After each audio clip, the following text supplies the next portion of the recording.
Hello. How's it going? Hi, how are you? I am good. Welcome to Marvel Time issue number 75, which, first of all, is a number I can't believe we're at already. Uh, also, welcome to our Christmas episode. It's a stocking. There's a stocking there, so it's our Christmas episode, right? That's how that works. In that case, hang on a second.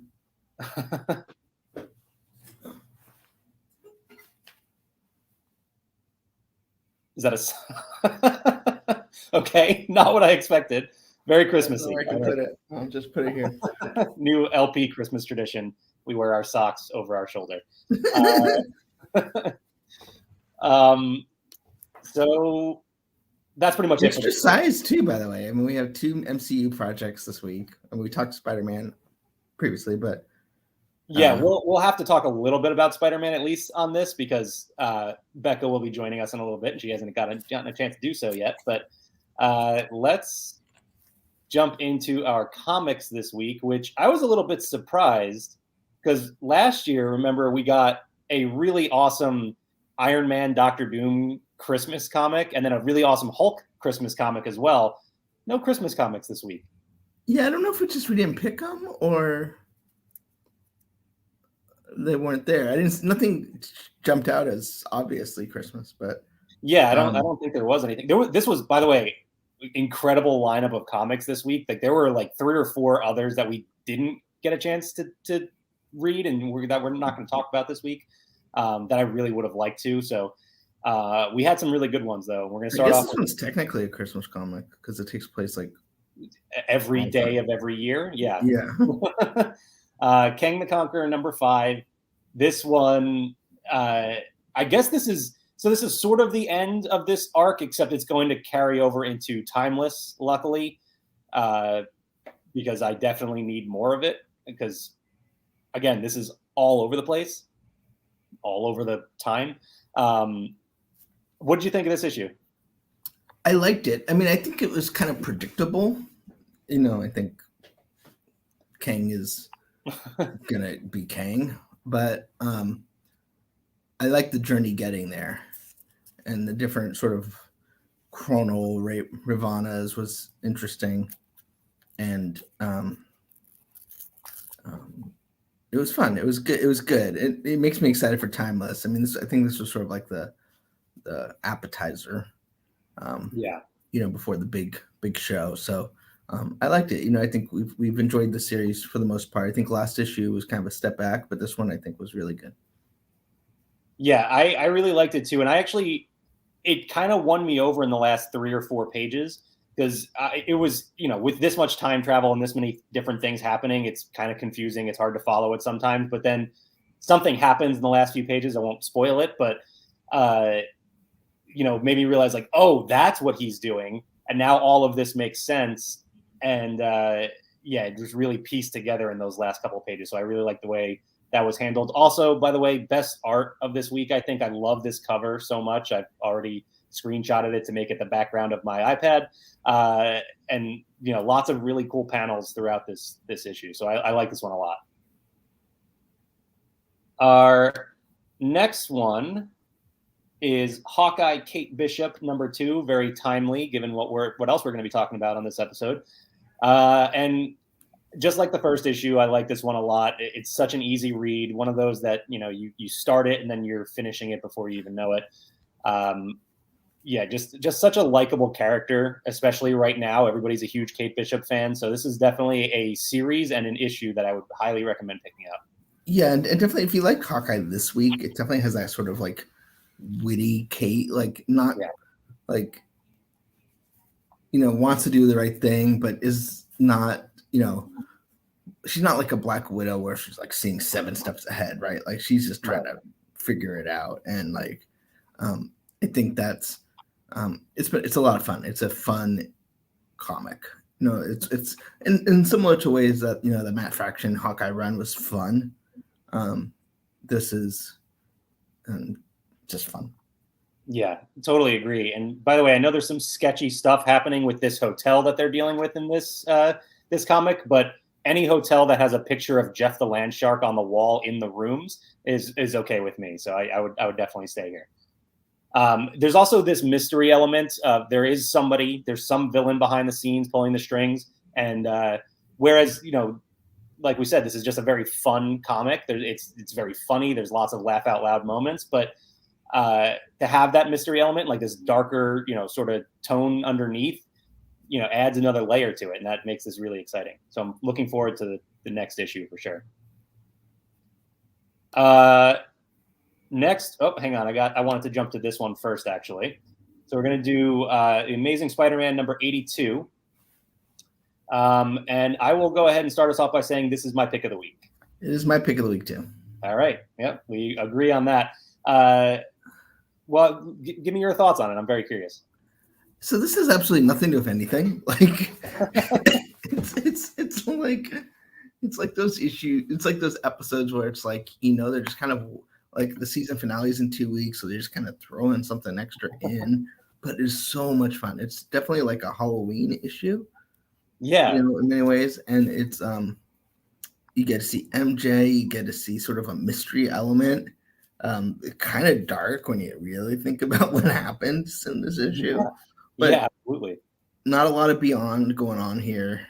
We got word this week that Beyond is coming to an end sooner than I had anticipated. Mm-hmm. But this isn't, Ben Reilly. This is Peter Parker in a hospital gown, sort of coincidentally in a place that, he faces a supernatural villain. But it was just fun. It's just fun comics. It's a great comic if you just want to give someone a comic. You don't need to know a lot about what's going on in the past or future. It's just fun comic books. Yeah, definitely an easy one to just pick up and read, regardless of where you are at in the story. I totally agree with all your reasoning. It's very creepy. It's a very creepy comic and very dark, and I love that. So, that always wins for me. So I like that. I like that a lot. It was like the Kate Bishop issue. It was a very easy read. I was done with this in, I don't know, maybe 2-3 minutes. Like it just kind of flew by. So really, really like that as well. But yet, this is, like you said, self-contained. It's on its own. It steps away from the Beyond stuff. They could have easily removed this one and Peter Parker's story would have made sense still. But then we get this cliffhanger that does involve Beyond and other characters that are very integral to the story and interesting to see what's going to happen with that. So, and like you said, we're going to talk about a little bit about the wrap up of the Beyond story in a little bit, but I'm really excited for where they're going with that. 2 more issues, and we'll start off with... Was this an easy read? Was this a quick read for you? Yeah, no, not quite. Neither of the next 2 were. Avengers number 51. This is... there's all this stuff going on with Echo, right? So we knew that was one of the elements the Avengers were dealing with, and now we're getting into just like a huge... It's hard to bounce back and forth between this and like Death of Doctor Strange and everything that's going on with the Avengers, but you kind of have to separate the 2 because this is a huge story on its own. And man, yeah, like you said, not an easy read for sure. It was not that it wasn't enjoyable. I found it was very fun. Great characters involved. There's a really good dynamic here between Thor and Echo, as you could imagine, based on everything Thor's gone through with the Phoenix in recent months.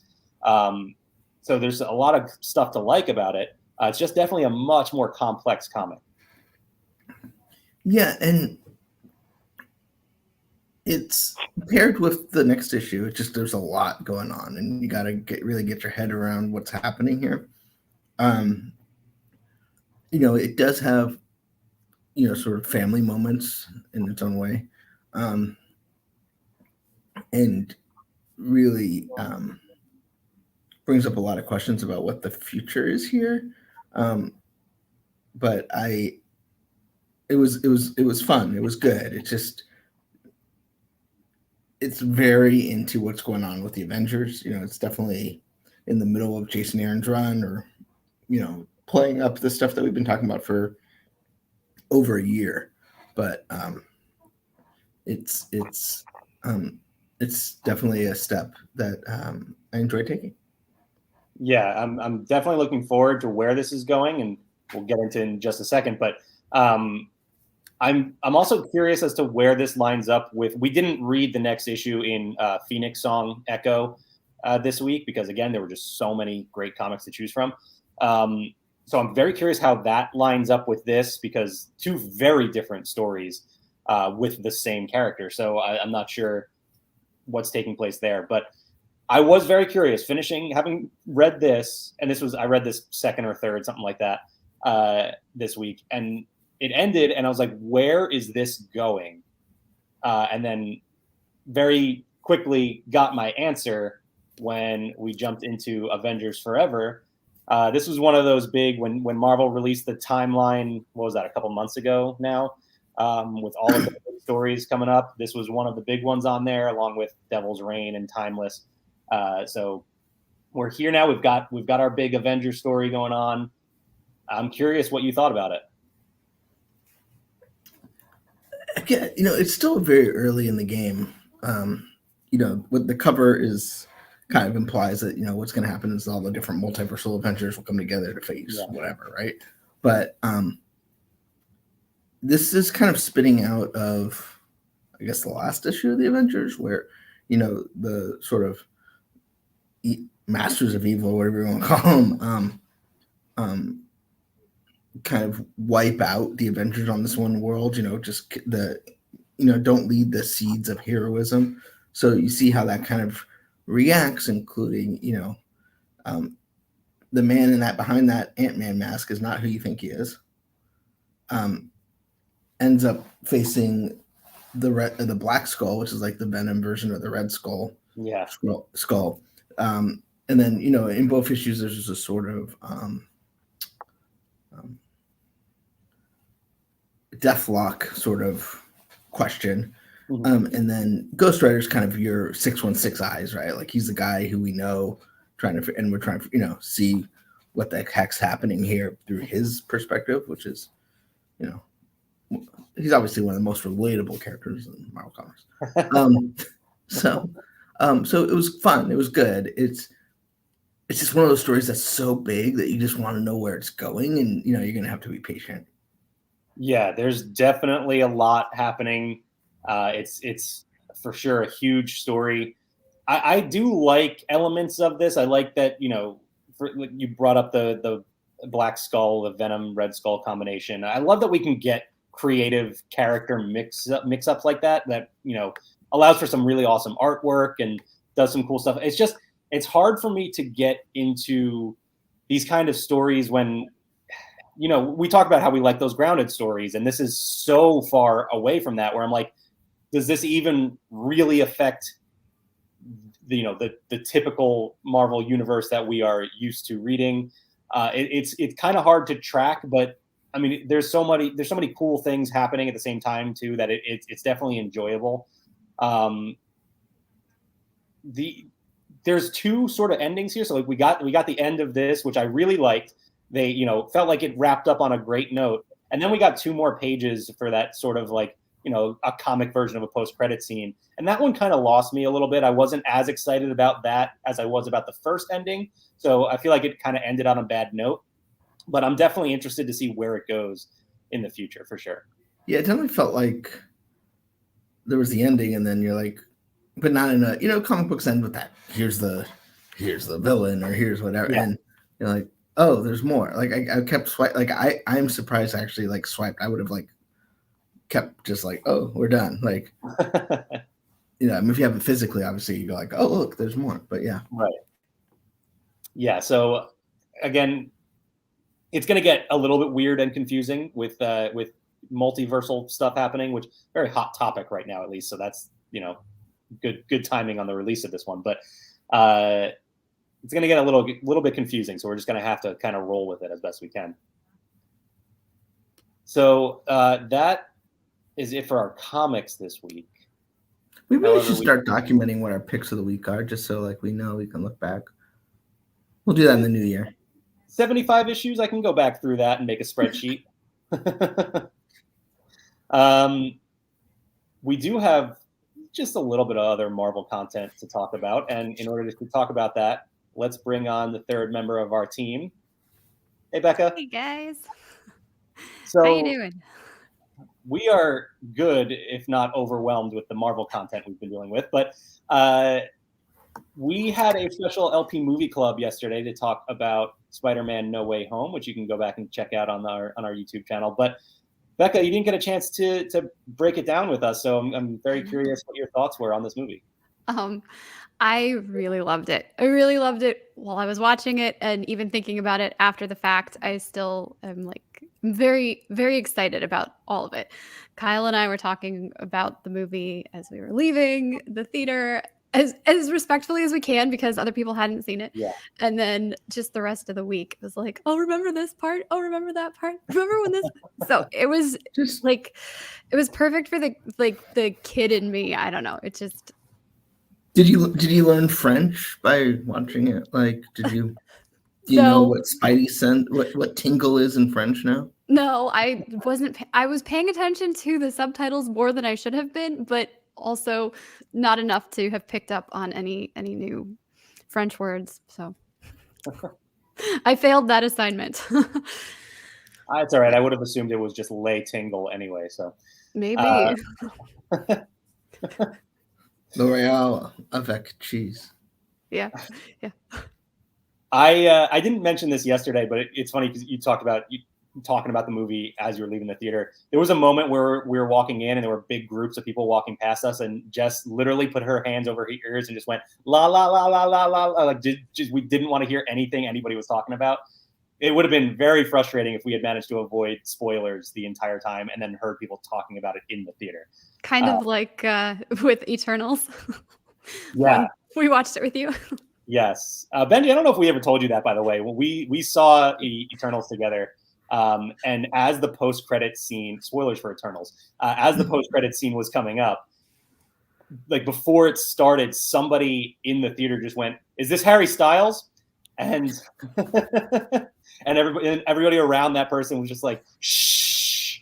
And then luckily nobody else in our group heard this person. So there was a guy in front of me when I went to see Spider-Man the second time, which was like 3:30 on Thursday, who kept going on his phone during the movie.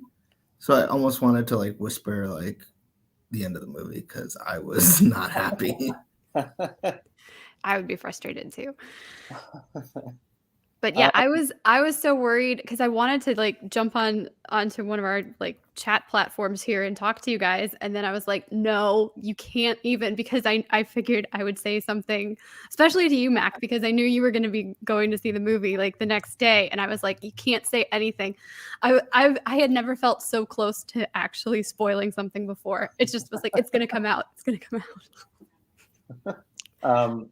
Jess is not alone, by the way. Rebecca right there with her. It's a sled. That's the movie you're worried about spoilers for? No, that's the safe one to spoil. The Titanic sinks at the end, by the way. I've been waiting to watch that movie. It's people. Well, just saved you like 4 hours, so you're welcome.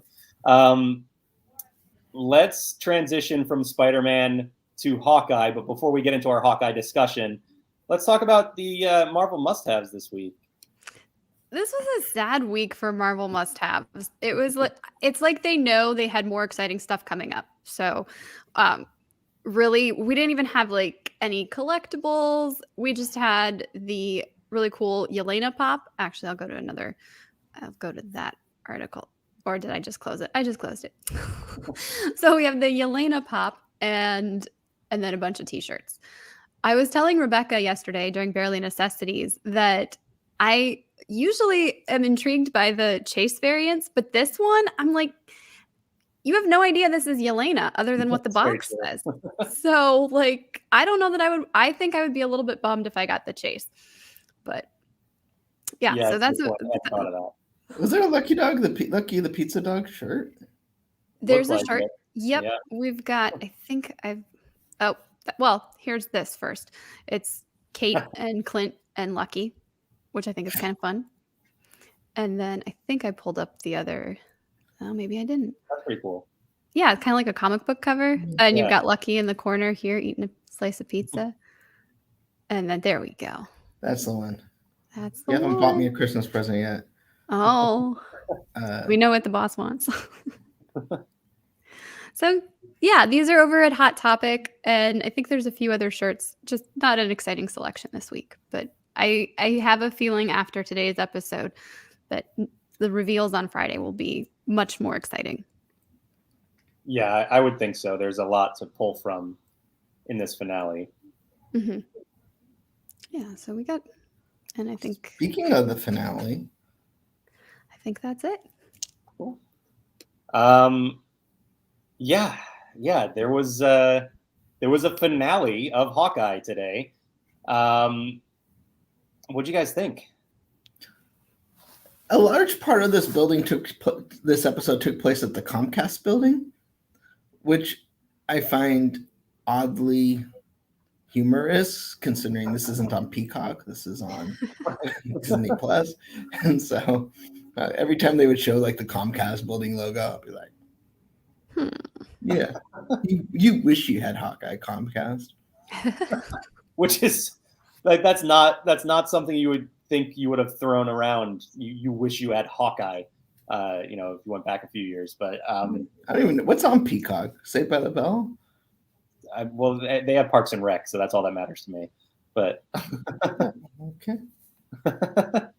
Bekah, what'd you think? I enjoyed this. I liked this entire series, and for the story that it was, I thought it was consistent all the way through. I did feel that the finale was a little bit underwhelming and a little anticlimactic, but I didn't dislike it. So, what about you? I agree. It was a lot of fun, and there was definitely the good far outweighs the bad. There was a lot of laugh out loud moments and yes, fun action, really cool fight scenes. Did anybody else get big Home Alone vibes from this movie? Because I really felt like they're with the setting up the trick arrows and everything, and having like the sort of Christmas music and everything in the background with the fights. I really felt like this was Home Alone-esque. See, it didn't dawn on me while I was watching it, but as you're saying it, I'm like, of course. To me, it was just I liked everything except I felt like it just didn't wrap up in a way that was exciting. Like I think everything on the ice was cool. But you bring in Vincent D'Onofrio as Kingpin, and then presumably you kill him. I mean, obviously you never know with this, but he's just like that. Just seems to get wrapped up way too conveniently, and Maya's kind of who is the villain, so to speak, is gone, doesn't even care anymore, basically. And it just kind of felt like, what are we doing here? Like, are we all of this is just to protect, Clint, who could probably protect himself, and then, her mom? Like what's the point? It kind of just seemed like the mystery that started this just kind of fizzled. Yeah. And the watch, we get, first of all, I think that's a sort of like not a people who are not reading, Bobby Moore's, Mockingbird comics might not get what it is. And that's a lot of people, but it just felt like this watch was such a big deal. Like, what about this watch is so important that they get? Like, and they don't explain it. And presumably there's a reason besides just like, it says 19 on the back, but we don't know. So I felt like it needed a tell me where the story's going. Because, at the end of Black Widow, they tee up Yelena to kind of come. And then, so we don't know what she's, her story just kind of ends. Yeah. Clint, they wrap up the Ronin thing, but doesn't seem particularly important. So you don't know what he's really going to do. And you don't really know what Kate's going to do. they're all just, there's like no, it's one thing to wrap it up in a nice bow, which is fine, or show me where I'm going to get more of the story, but I felt like I didn't get either of those with basically everyone here. And we know Echoes and development is its own show and stuff, but taking the inside baseball out of it, we don't even know if this show is coming back. Right. So what, in a way that for Marvel, who is kind of known to tee up something, there was none of that here, and it kind of felt like it needed it. Yeah, I definitely agree that it needed it, and that's what made this quote unquote post credit scene so frustrating. It was fun. The Rogers the musical song. The song is just "I Can Do This All Day," right? That's the name of the song. Save the City. Oh, it's Save the City. Okay, yeah. Which it's intentionally cringy. It's funny in that way, it's that sort of thing. But it was even more cringy because we were expecting some big post-credit scene that's going to set us on our path for the future, and instead we got 5 minutes of a musical. By the way, we've been asking for. That's fair. That is a fair point, Bekah.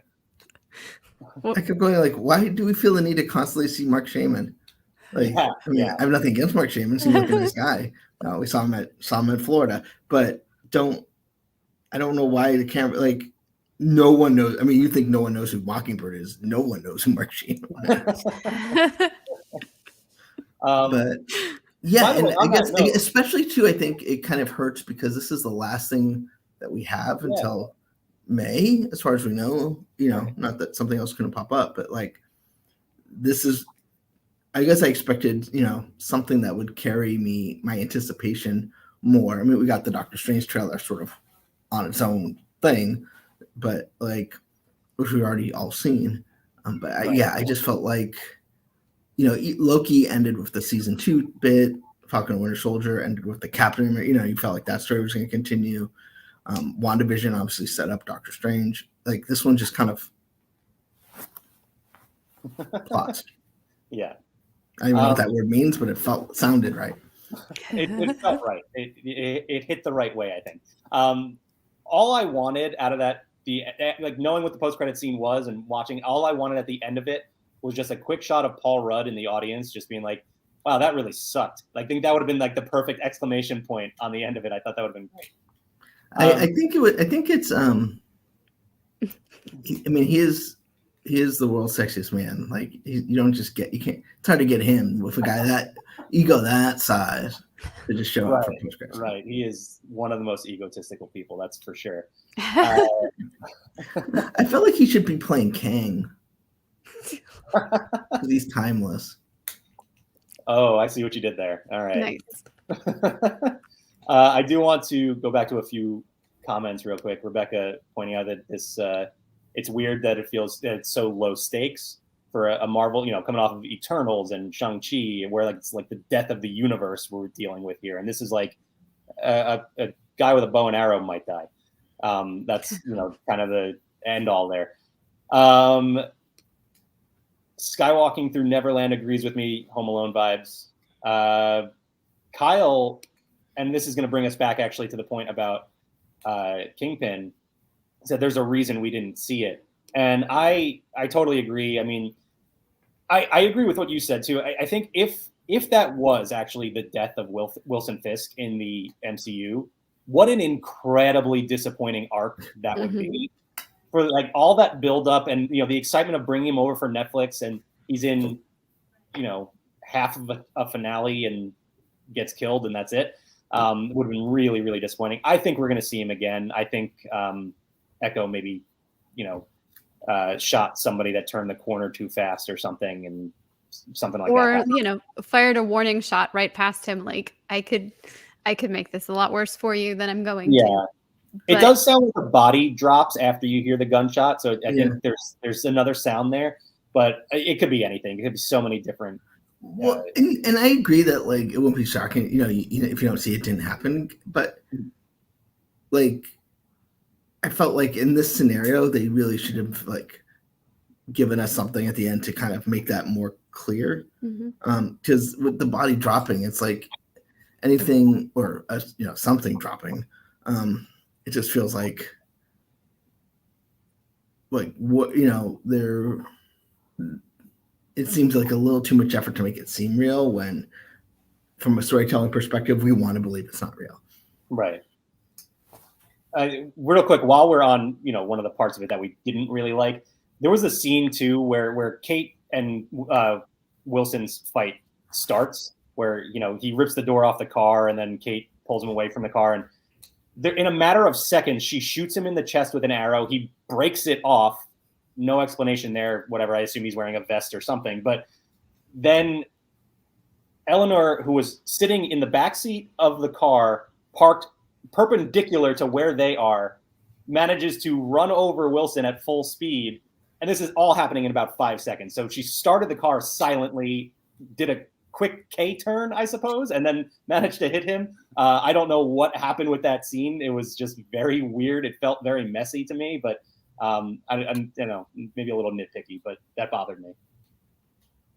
Yeah, I hadn't thought too much about it, but I'm more inclined to just be like, well, this is what needed to happen. Well, and so the car hit, and I was like, oh, who just did that? And then they showed Eleanor hit the airbag, and I was like, yeah, wait, how?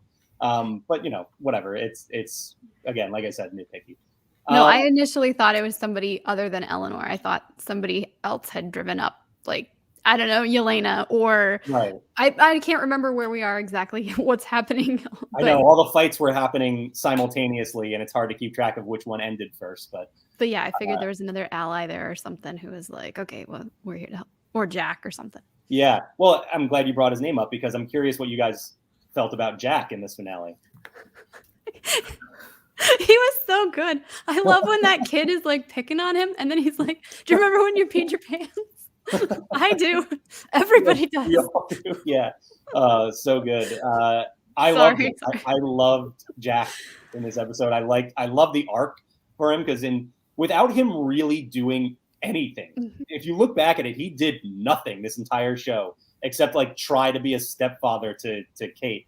And he went from being like, oh, I don't trust this guy, he's really sketchy, he did something wrong, to I love this guy, I want to see him fight with a sword some more.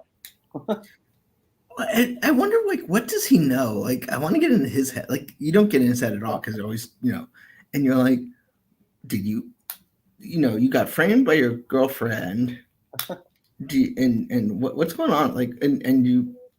Even Clint mentions it. He's like, it's kind of gutsy to bring a sword to a holiday party when you're just got arrested for killing a guy with a sword. Yeah. Yeah, I love everything about this character. I can't wait to see more of him, and especially if he gets into LARPing after this. It's going to be good. I will say I was pleasantly surprised to see Grills standing at the end of this. Yes. Yeah, I was going to say that too. They employ the help of all the LARPers in this, and seeing Grills in this final scene, I was like, oh no, something's going to happen. But nope, he survives it, and I was happy to see that. We always see so many of these fights and stuff take place in New York, and we always see the same monuments get destroyed and everything. I believe this is the first time I've ever seen the Rockefeller Center tree get taken down. And that was watching that, I was like, how have we never seen this before? So many Christmas movies and action movies in New York, and Die Hard didn't take down the tree, but Hawkeye did. So I like that they did something different there. Also, really funny moment with the owl too. Yes. I do have lots of questions of what happens to the guys in the truck. Yeah, honestly, if you think too much about it, it is a nightmare scenario, and I don't want to think about it. Right, it's not like you're just pin particles hanging out that will. Right. Yeah. Every time Ant-Man or Hank, anytime they would do that, they intended to, and they had an escape plan. Or not an escape plan, but a plan to get back to normal size. So yeah, little weird. How did you guys feel about the comic accurate costumes?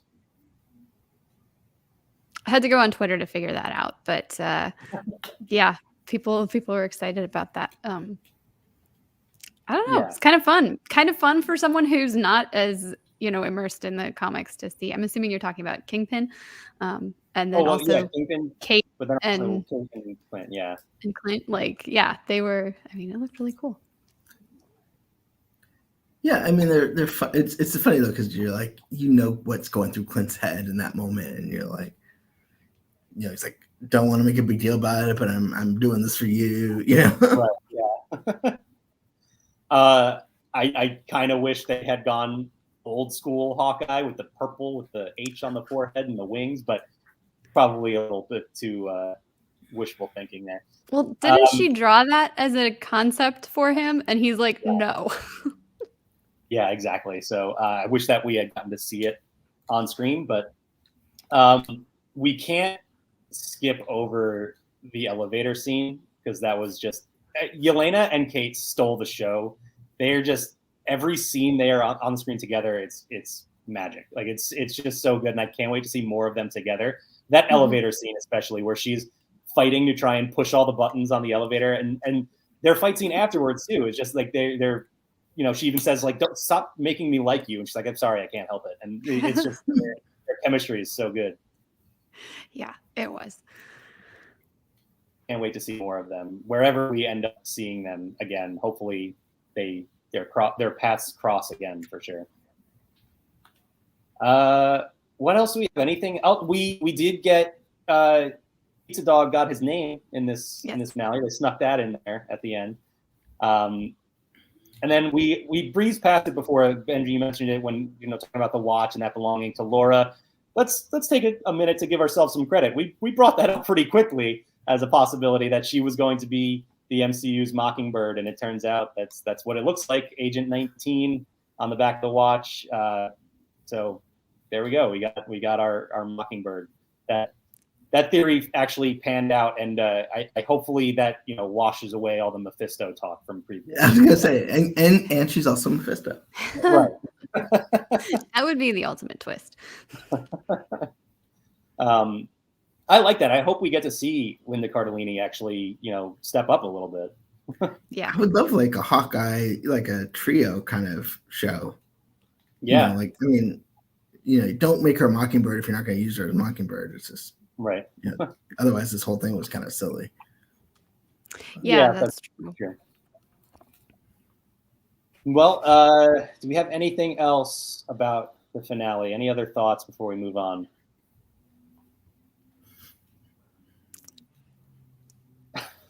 Do you think there will be a season 2? Yeah. Or if it's not Clint, I think we're gonna get a Hawkeye season 2, but it's gonna be much more centered around Kate. Yeah, I think Rebecca's comment makes a lot of sense here. That this felt like like Clint Barton's retirement, and passing the torch on to Kate Bishop. Mm-hmm. I don't know necessarily that that we're not going to see Clint Barton in action anymore, but it does imply at the end that she is taking the title of Hawkeye, as she's kind of throwing out these other terrible superhero names, and he's shooting them down. And then he says, "I have an idea," and we see the Hawkeye logo come up. So I do like moving in that direction. I think if we do get a season 2, it will be focused heavily on Kate Bishop as opposed to being a Clint Barton series. Yeah. So yeah, I think I think we will definitely see Kate, in some big capacity in the future. Hopefully something that leads to Young Avengers in the future. I mean, there's a lot of pieces on the board now. We'll see where that goes, but looking forward to it. All right, let's jump into our news. And you mentioned it briefly, but we did get the teaser. They're calling it a teaser. To me, this is a full-on trailer. It's like 2.5 minutes long for Doctor Strange and the Multiverse of Madness, which was, spoiler alert, but the quote-unquote post-credit scene from Spider-Man No Way Home released a lot earlier than I would have expected. Yeah, that's Kyle and I were talking about that too, and I almost thought they would have shared this since they put it in the movie, or since they had it at the end of the movie. I was thinking they'd have it almost right away. I'm surprised they held on to it as long as they did. But yeah, this is quite early for a movie that's not coming out for another 6 months. I felt it was also weird they did it on a day that was the Hawkeye season finale. Like, yeah, that is true. Like, I woke up and the biggest Marvel news of the day was not related to Hawkeye. Yeah. Yeah, it's a good point. Also, I'm in the middle of writing my recap of the finale, and you drop a big Marvel trailer. Come on, guys! Like, stop putting too much on my plate at the same time here. Maybe they knew the finale wasn't going to be as exciting as fans were anticipating. They're like, well, let's kind of distract them with Doctor Strange. Yeah, maybe. We discussed this trailer a little bit yesterday during Movie Club, but Bekah, you didn't get a chance to talk about it. What are your big takeaways from this trailer? What are you looking forward to out of this? It looks like it's going to be pretty messy. I know they had initially said this was going to be like the scariest entry in the MCU. I'm hoping that it still has more of that vibe.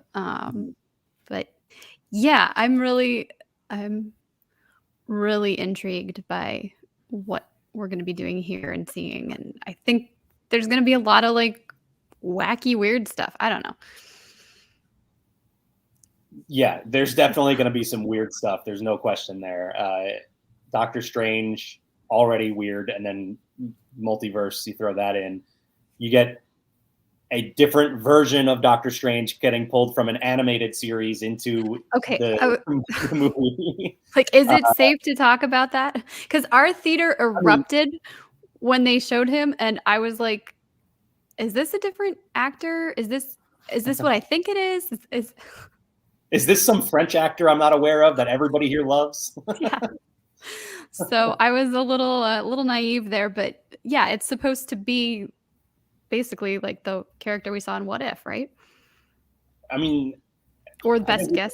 We don't necessarily know because multiverse, whatever, it could be anything. But yeah, that's what I would think, and that's to me why they would have him show up at the end of a trailer like this to get people excited like that. But then again, it's, they could be intentionally doing that and throwing us in a different direction in the future. Another point from Rebecca here made me paranoid that I missed some connective tissue. There's, I don't know, like a 75% chance if you haven't watched literally everything Marvel has put out in the past 10 years, that you're missing some element that pours into this trailer here. But I have, and I'm still sometimes clueless. Yeah, there's definitely some comic knowledge that helps with it as well. I mean, it's going to be a crazy movie. I expect this to be, I don't remember which episode of Loki it is, but there's the one where they're in the void and there's all of these references just scattered throughout. I feel like that's what this movie is going to be. There's just going to be constant Easter eggs somewhere on the screen. And I mean, I'm excited about that. I'm really looking forward to it. So from here, the news kind of drops off a little bit. We don't have any more MCU news to talk about, but we do have Wastelanders, Black Widow, the next in that stage of podcasts. That'll be coming out January 10th. If I remember correctly, when they announced all of these, they were initially calling this Grey Widow because she was an older Black Widow, and I guess they've gone away from that name. But are they still keeping Old Man Star-Lord? Yeah, it was Old Man Star-Lord. We had Old Man Hawkeye. I believe Logan is the other one in this because it was 4 podcasts. But this is awesome. I love Susan Sarandon is the voice of Black Widow in this, and I think that's completely out of left field. I'm very interested to hear that. So I did listen to the Star-Lord one, and I really enjoyed it. So I definitely recommend checking these out. We got a whole lot of Hasbro Marvel Legends series figures, including this wave of Doctor Strange and the Multiverse of Madness figures. We've got a Rintra, one of those names again that I've seen and have never been able to pronounce because. Okay, good, because I thought it was just me. We talked about this a little yesterday on Barely, and I was like, I think this is how I say the name.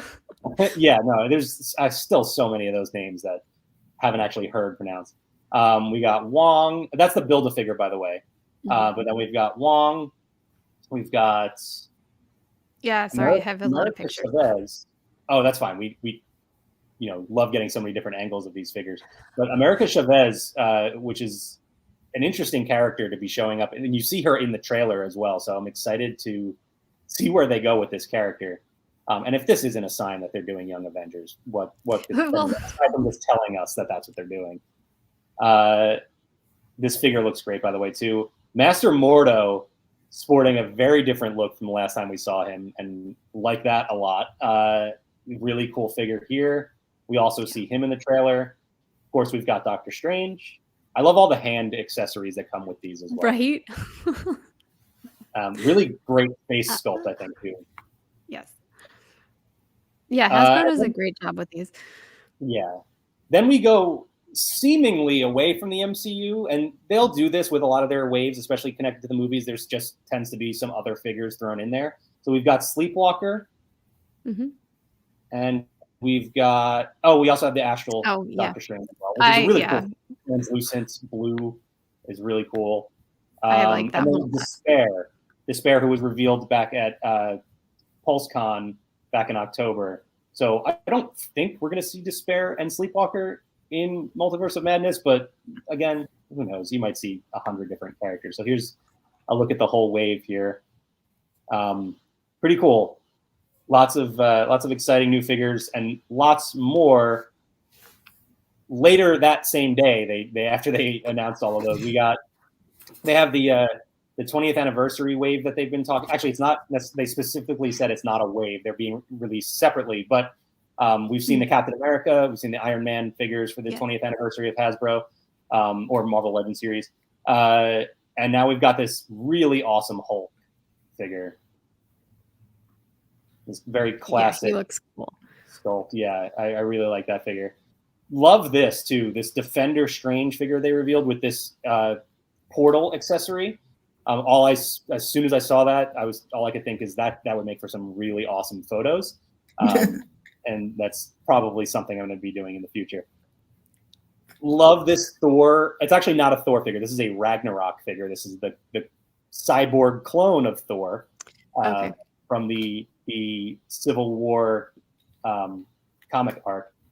But I love this because of this accessory, this spinning Mjolnir accessory that he's holding. You can actually spin Mjolnir around that, which is really, really cool. That's really cool. We've got Ulik. We've got Jigsaw, which I think is the first baseball bat accessory I've seen with a figure, which is pretty interesting. And we've got this 2022 X-Men wave, which includes Vulcan, who we saw at PulseCon, Darwin in a very creepy Darwin figure. This really awesome Wolverine. We've got a Sabretooth, Siren, Havoc, Maggot, and then the Build-A-Figure is Bonebreaker, which is a really cool one as well. And then, they threw a tease at us at the end of this live stream they did, which appears to just be a backpack. I don't know. My guess would be Miles Morales. That's, if I think of a Marvel character carrying a backpack, that's who it is. But I don't know. I'm not sure what the Miles Morales figure would be. So, and you can see the whole live stream of them talking about all of these new figures as well on Laughing Place right now. Transitioning from Hasbro to Funko, and Bekah, you might know a little bit more about these than I do, but Popsies, Funko greeting cards now. I know, right? I think these are coming exclusively to Walmart on the 26th. So we've got a couple more days, but yeah, kind of an interesting concept that, instead of doing a regular Funko Pop for somebody, a Popsy. Sure. Yeah. There's a lot of characters out there as well for like all sorts of different Marvel characters and other properties as well. So pretty cool. And then we'll wrap things up like we usually do with some comic news. We've got Reckoning War is actually starting in February. Reckoning War Alpha, I believe, is the title. That starts February 2nd. But then we'll get Reckoning War Trial of the Watcher on March 16th. So, by the way, we've talked about so many comics coming out in March already that that is going to be a crazy month. And we'll still have Devil's Reign going on. We'll have Avengers Forever, Reckoning War will have started, so it's going to be just wild. There's so many events going on right now, with like Death of Doctor Strange. Death of Doctor Strange goes into March as well too. So like, there's just so many things happening. So Marvel time twice a week. We're going to be talking about 12 comics every week. Speaking of, we've also got Punisher coming in March, and this is being described as the defining Frank Castle story. So don't they do this every generation though? They're like, this is the defining the story of this character, and you're like, oh. I do agree with you on that. Punisher, though, I was just gonna say, this is issue number 75, and we talked about 3 to 5 comics every single issue of this show. We've never done a Punisher comic on this show. So they have, he's been largely ignored in Marvel Comics recently. So I'm excited to get some Frank Castle in the near future. And then, like we talked about a little bit earlier, Spider-Man Beyond also wrapping up in March. And we've got a whole bunch of titles. You've got Amazing Spider-Man and this whole thing with Door Z. Don't know what is behind Door Z right now, but Beyond is doing some sketchy stuff, so we know that. Emperor Zurg. That would be the wrong universe, wrong multiverse. Pixar is canon. Sorry. Yeah, Universe 627 A1313 is A113, yeah. Is gonna be the Pixar universe where toys are alive and bugs talk. I'm pretty sure we've had some bugs talk in 616 as well, but we've got Amazing Spider-Man number 92, where this seems like this is the one that we got that cliffhanger in Amazing Spider-Man. What did we read today? 82. It seems like that's leading into this, because this is asking, what's happening with the Lizard, and we've got Colleen Wing and Misty Knight on the cover here. So interested to see where this is going. We've got number 92 dot Beyond, which is now including Monica Rambeau as well. We're getting even further out there. We've also got Miles Morales continuing his arc within this Beyond story. And then the one that interests me the most, obviously, is the finale here, where we're getting Peter Parker back in the Spidey suit and apparently a showdown with Ben Reilly. And what interests me the most here is this quote: "You may surprise yourself with who you're rooting for."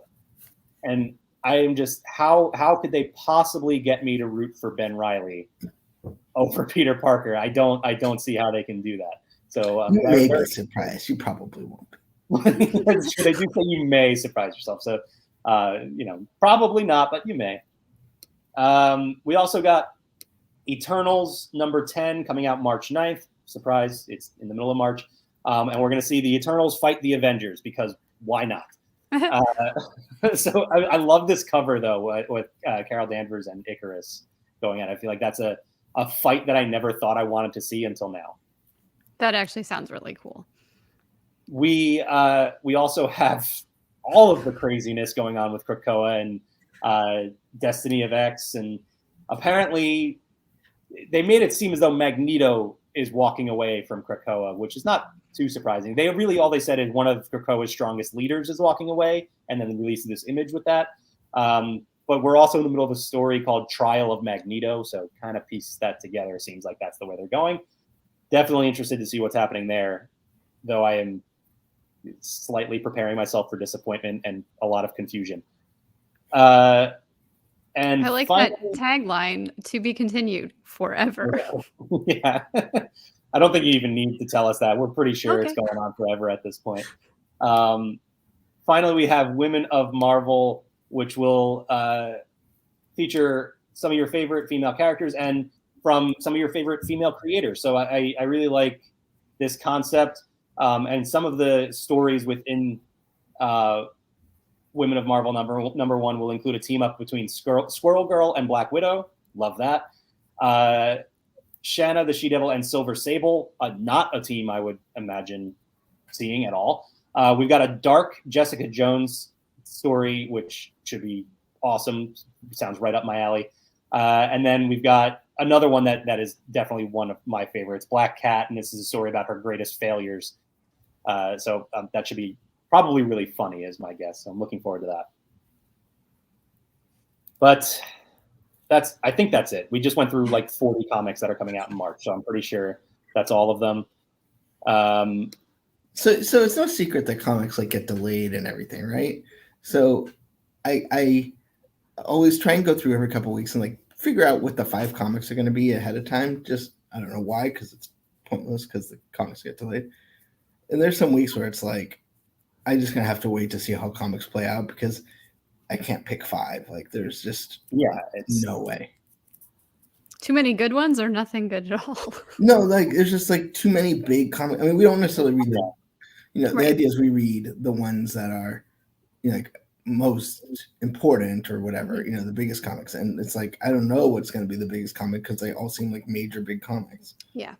Well, that, and then you throw in the idea of trying to continue the stories that we've been talking about. For example, we didn't pick up Venom or Moon Knight this week, which are 2 that we've talked about the previous issues in those series, and it's so hard to just to pick the ones that because they've released so many big important titles in 1 week. Yeah.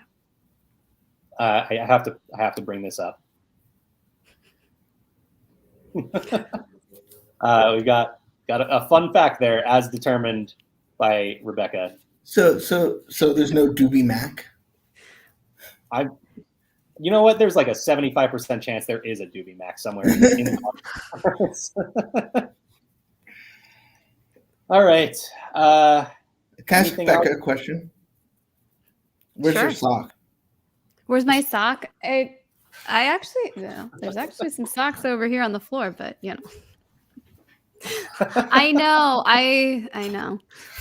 This is, again, no, I don't have my sock, but I have my Mickey ornament from Inside Ears. So how about that? Okay. We can. Oh, there's fancy. I'll hold that against. No, it's glass. I know this has nothing to do with Marvel, but are you excited you got to go while you could? Yes. Yeah, actually, we walked over to the Art of Marvel, Hotel in New York, Art of Marvel, and I know Edith has already shared pictures of the artwork in the hotel, and it's stunning. Like actually seeing it in person is really stunning. I was hoping they would. Any Avengers Campus construction? I mean, like a tiny little bit, but we didn't bother walking over too far. So probably. Yeah. We got breaking Marvel news. Should we talk about this? Oh, please. Yes. Is it another comic coming out in March? Is it season 2? This says 2022 April. We're moving on to April. Oh, all right. Let me see. I gotta see how it's okay. Give me a second. So this is from writer Donny Cates and Martin Coccolo. Sorry if I get that wrong. There's 2 comics coming out. And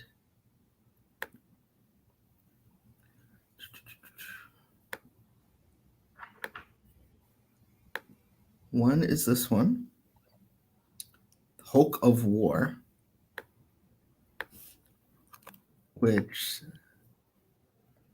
sounds intense. Makes less sense when you look at this comic, Banner of Thor.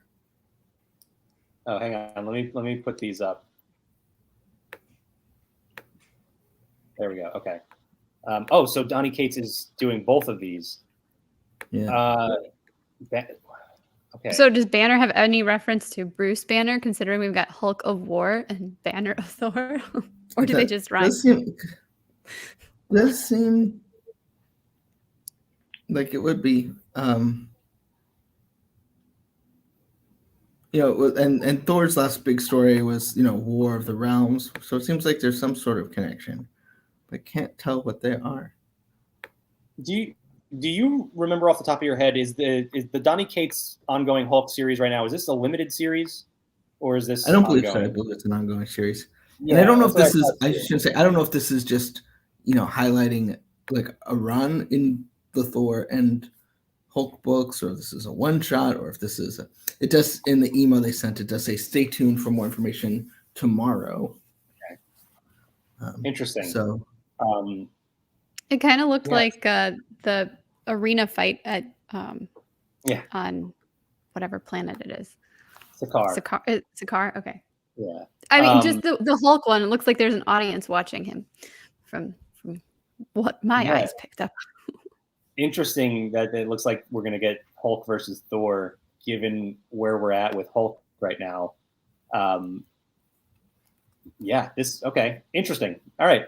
Interesting announcement. And then Asad Ayaz, the head of marketing for Disney Studios, just shared the 4 posters of the MCU series this year.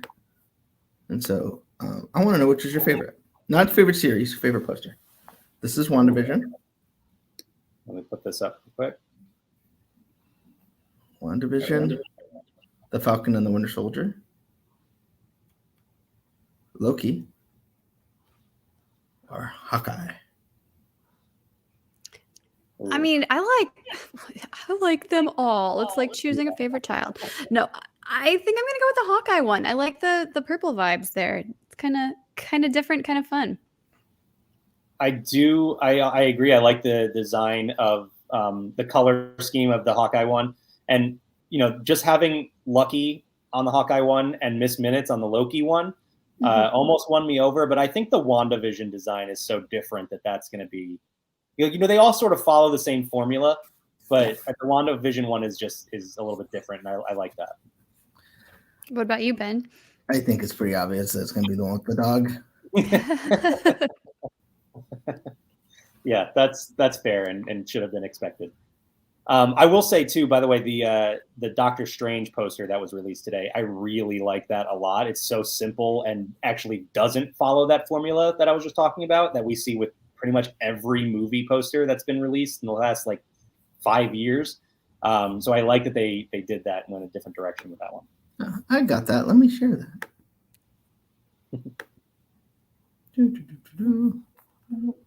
Chrome tab.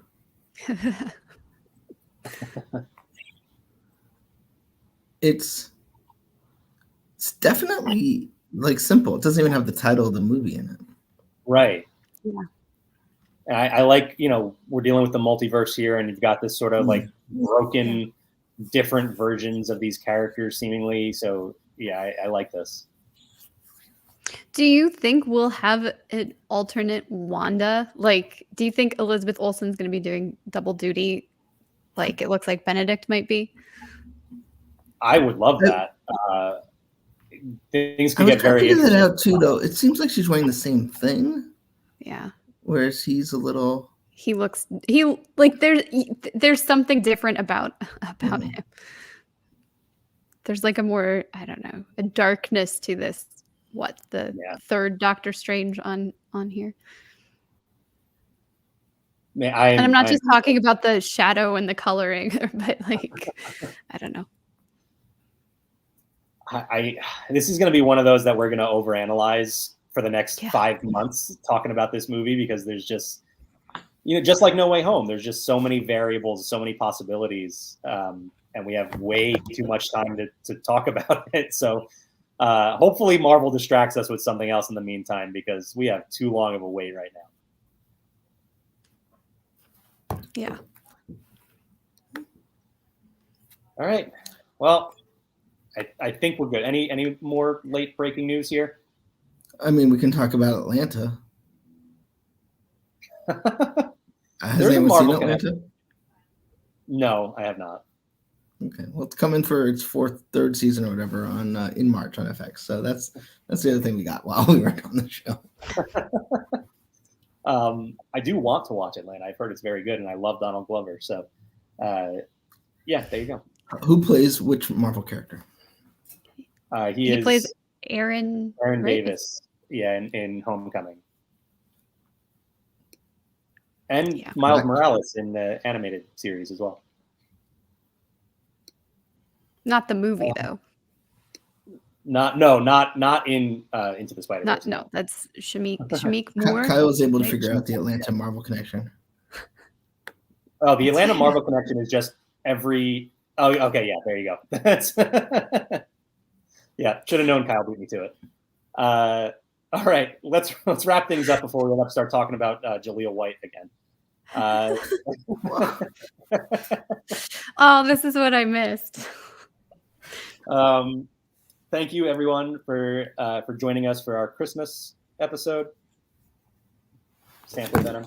And our Christmas socks. And we'll be back next week to talk about comics, and I would assume assembled the making of Hawkeye. No, it's actually later. Oh, okay. And there's actually like virtually no comics next week. Kind of makes sense. It's that weird week. If week of I should tell everyone what the comics are going to be next week so they can follow along. This is if you give me 1 second, I will tell you what we're doing next week, assuming that they don't cancel a comic. Yeah. So there's only 6 comics. One of them is Star Wars Bounty Hunters number 19. One is Wastelander Star-Lord number 1, so it takes place in that universe from the audio drama. But you got Amazing Spider-Man number 83, Devil's Reign number 2, Death of Doctor Strange number 4, and Timeless number 1. So oh wow, we'll probably only do the 4 comics next week. But maybe 3 of those are really big ones. So yeah, those are huge comics. So there's might be no MCU stuff, but some major comics next week. So. Sounds exciting. And we've got some planning to do for next year, and we just laid the groundwork for it. So That would be fun. Pick of the week spreadsheet coming soon. Yeah, well, and then just so you know, the following week you have Amazing Spider-Man 84, Thor 20, X-Men 6, Inferno number 4, Miles Morales number 34, Captain Marvel 35, Black Widow 13, Defenders number 5, Shang-Chi number 7, Marvels number 7, Captain America Iron Man number 2, Darkhold Omega, the wrap of that run, Wastelanders Doom, Elektra Black, White, and Blood number 1. So there's just like you might get a little breather next week, but then we're gonna get back in business. You just listed like 12 comics that I don't remember being announced. They're doing an Electro Black, White, and Blood? According to the database. What? Okay, interesting. Also, yeah, you mentioned the wrap up of the Darkhold series. We didn't do Darkhold Spider-Man today. That's how many important comics we had that we couldn't get to that either. So, man, all right, lots of comics coming up. Slightly slower week next week, but again, some huge titles, and then I don't know how we're going to narrow that down to 5 the week after that. But yeah, I'm hoping they delay something, but yeah. We'll see. All right. Well, thank you, everyone. We will be back next week. New episode of Zacks of Life is up right now, and the poll is going up, so you can vote for who won our draft. It wasn't Doobie, so don't vote for him. All right. Thank you, everyone, and have a great Christmas. Bye.